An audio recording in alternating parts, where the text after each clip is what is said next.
A few days later, Jesus went back to Capernaum. And when the people heard that he was home, they gathered in such large numbers that there was no more room, not even outside the door, as Jesus spoke the word to them.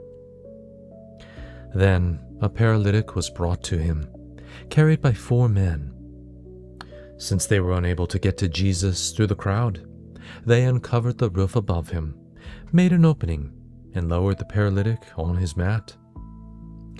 When Jesus saw their faith, he said to the paralytic, "Son, your sins are forgiven."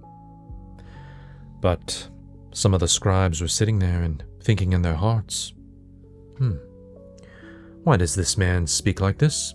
He is blaspheming. Who can forgive sins but God alone?" At once, Jesus knew in his spirit that they were thinking this way within themselves. "Why are you thinking these things in your hearts?" he asked. "Which is easier, to say to a paralytic, 'Your sins are forgiven,' or to say, 'Get up, pick up your mat and walk'? But so that you may know that the Son of Man has authority on earth to forgive sins," he said to the paralytic, "I tell you, get up, pick up your mat, and go home." And immediately the man got up, picked up his mat, and walked out in front of them all.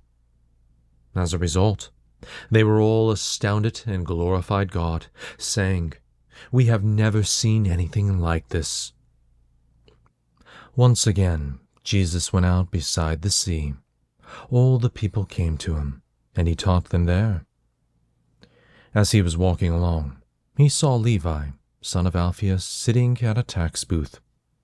"Follow me," he told him, and Levi got up and followed him. While Jesus was dining at Levi's house, many tax collectors and sinners were eating with him and his disciples, for there were many who followed him. When the scribes, who were Pharisees, saw Jesus eating with these people, they asked his disciples, "Why does he eat with tax collectors and sinners?" On hearing this, Jesus told them, "It is not the healthy who need a doctor, but the sick. I have not come to call the righteous, but sinners." Now, John's disciples and the Pharisees were often fasting. So people came to Jesus and asked, "Why don't your disciples fast like John's disciples and those of the Pharisees?" Jesus replied, "How can the guests of the bridegroom fast while he is with them? As long as he is with them, they cannot fast. But the time will come when the bridegroom will be taken from them. Then they will fast. No one sews a patch of unshrunk clothes on an old garment.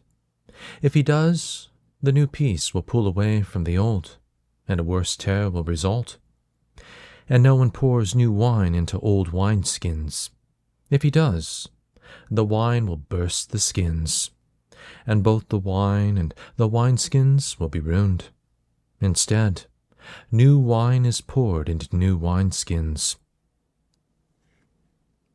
One Sabbath, Jesus was passing through the grain fields, and his disciples began to pick the heads of the grain as they walked along.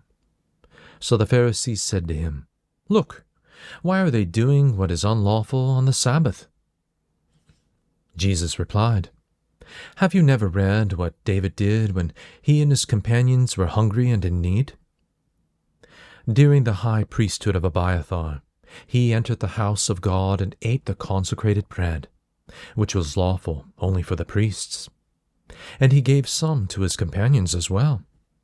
Then Jesus declared, 'The Sabbath was made for man, not man for the Sabbath. Therefore the Son of Man is Lord even of the Sabbath.'"